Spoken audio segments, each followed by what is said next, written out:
I think there's so much indoctrination in our society, and it often gets passed down from one generation to the next, because seldom do we question these things. Seldom do we question the things that we are taught from the time that we came into this world and we're old enough to start understanding things that we were being taught, even before that, in fact. And I think that work has been something in the past, particularly if we go back to, industrial age and even pre-industrial age. Work was something that needed to be done purely for survival. And in the industrial age, where most people were working class, work was a means to an end. Work hard and then you can enjoy yourself. And there was this disconnect between work and enjoyment, work and pleasure. And I think that needs to change, and I think it is changing.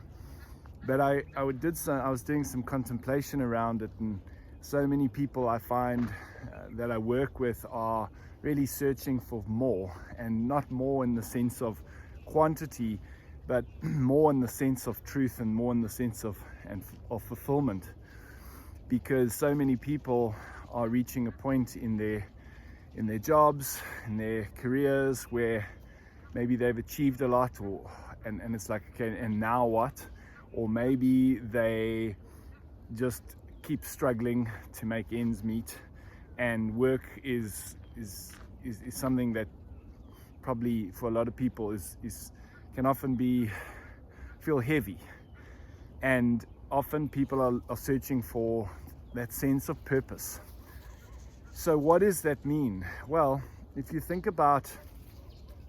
just look around, and I often use nature and just the natural world as a teacher, because if you look around, everything in nature takes the path of least resistance.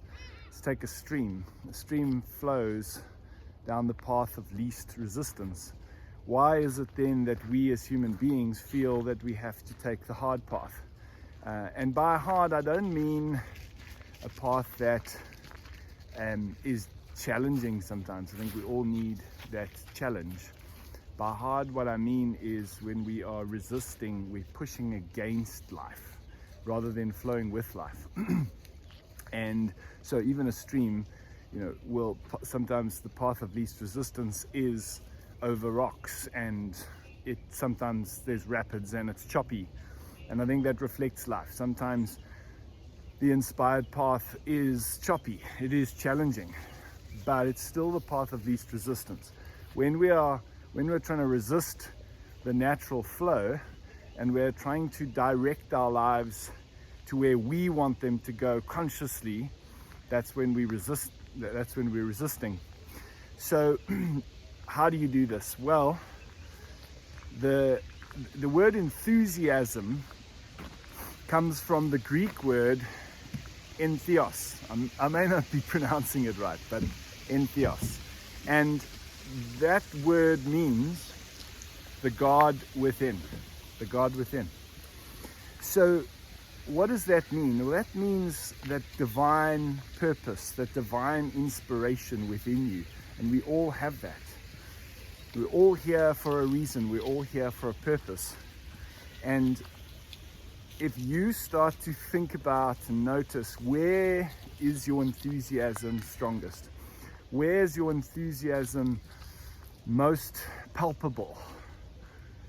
Follow that, because so often we think that life has got to be hard, that our work has got to be hard. We've got to sweat it out so that we feel worthy of it, and it can't be too easy. Well, all right, it's not always easy, but it doesn't have to be full of resistance. So where's the enthusiasm? Think about what are the things that you just feel just pulled towards, naturally enthusiastic about, naturally energized about. Right, start to notice those areas, and start to think about ways that you can spend more time there. Because the more you follow your enthusiasm, the more you are starting to walk the path of divine purpose. Now, the next important piece is what keeps us from that, because our divine purpose, the God within, that only flows, that comes through inspiration. So we follow our enthusiasm, and what flows from that is inspiration. That's when we connected with that divine within us. It's inspired action. That's where the magic happens. And that, the biggest obstacle to that is busyness. So many people are just so busy. They're just non-stop. And if you find that by the end of the day, you're kind of like, whew, like a whirlwind, like what just happened today? Like so much happened, I don't even know where I am. Then how much clarity do you have? You see, inspiration, what I've come to realize, comes when the mind is quiet. You know, when the mind is quiet and suddenly you get that little thought that pops into your head, it's like, I should do that. Or I should call this person. Or I should connect with that person.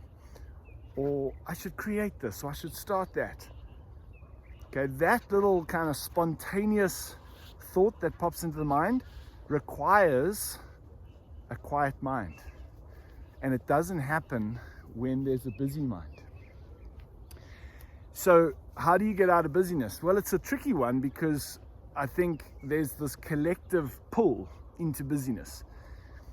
The vast majority of society are addicted to busyness, even if they're not aware of it. And particularly in the working world, there's an addiction to this busyness. And if you are the boss, or you're the owner of the business, or you work for yourself, that could be a little bit easier sometimes. But if you're not, it can be really challenging.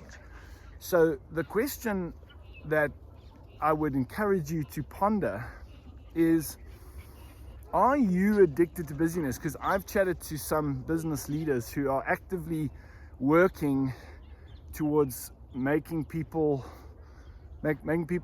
work day less busy, taking things off their plate.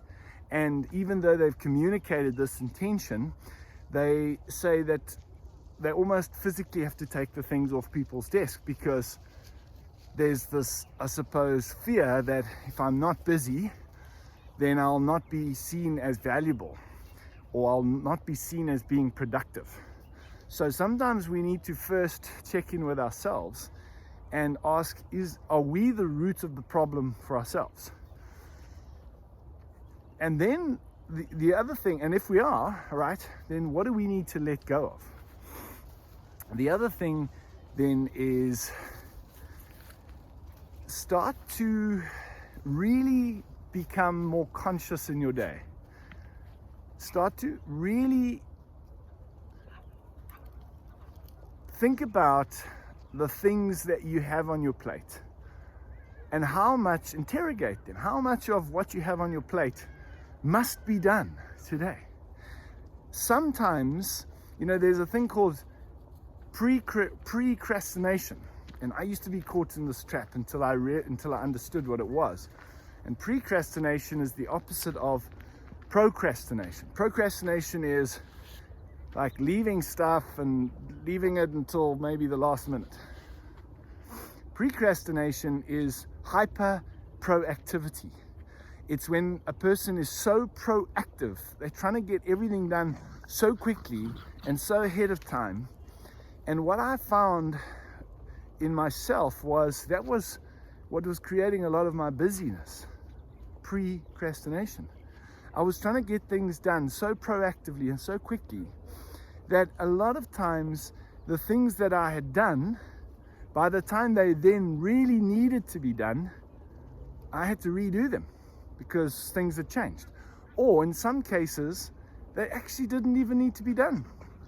And when I realized that, and I started to just focus on doing the things that needed to be done now, really needed to be done now, I found that it freed up a lot of my time.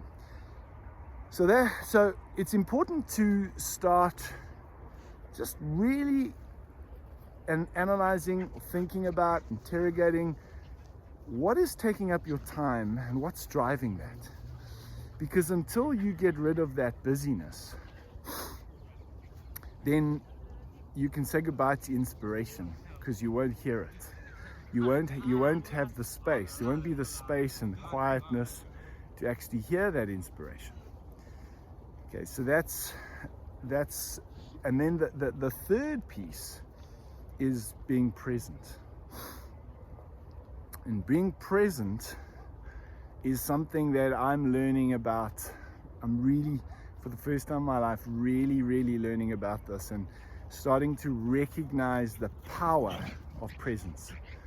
Because when we are truly present, when the mind is right here, we're not consumed with worries about the future, concerns about tomorrow.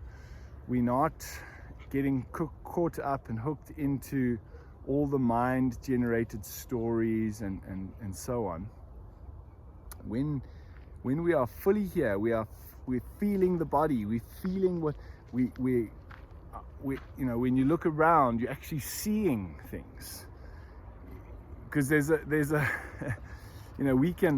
we can look at something, but are we actually seeing it? We can listen to something, but are we actually hearing it? We can feel something, but are we actually feeling it in the body? There's a sensation, but are we actually feeling that? And when we bring ourselves right into the now, that is when we connect with that divine God within flow. And that's where we get the inspiration. So if you're wanting to start really connecting with a sense of purpose, well, I think one of the traps is that a lot of times people are waiting for this like big bong aha moment where we go, wow, that's my purpose. And it's like waiting on the road and hoping you're going to get to your destination. You've got to walk the road, and it's not so much a time. It's not so much about time. It's not a time journey. It's a growth journey. It's an awareness journey. And the best way to start gaining more clarity around what that purpose is, what that divine purpose is for you, is to follow your enthusiasm, the God within. So notice where that enthusiasm is most strong for you. And then the second piece is start to get out of busyness so that you actually create the space and the quietness of the mind. And then the third piece is to be present. Work at strengthening the presence muscle, if you want to put it that way. And I mean, and take it from me, if I can do it, and I'm not perfect at it, but I'm getting so much better at it. If I can do it, I think anyone can do it, because being present is something that I've always struggled with, because my mind always runs into the future. It's just kind of how I'm naturally wired. And there's nothing wrong with thinking ahead.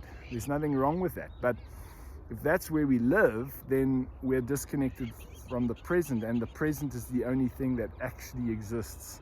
The future is just a story, and the past just a story. So when you are present and you're not stuck in busyness for the sake of busyness, then you're in a space where you are receptive to that inspiration, that inspired flow. And when you combine that with enthusiasm, following your enthusiasm, and you walk that road, in time what will start to happen is your sense of purpose will just unfold, and you'll understand it on deeper and deeper levels with more and more clarity.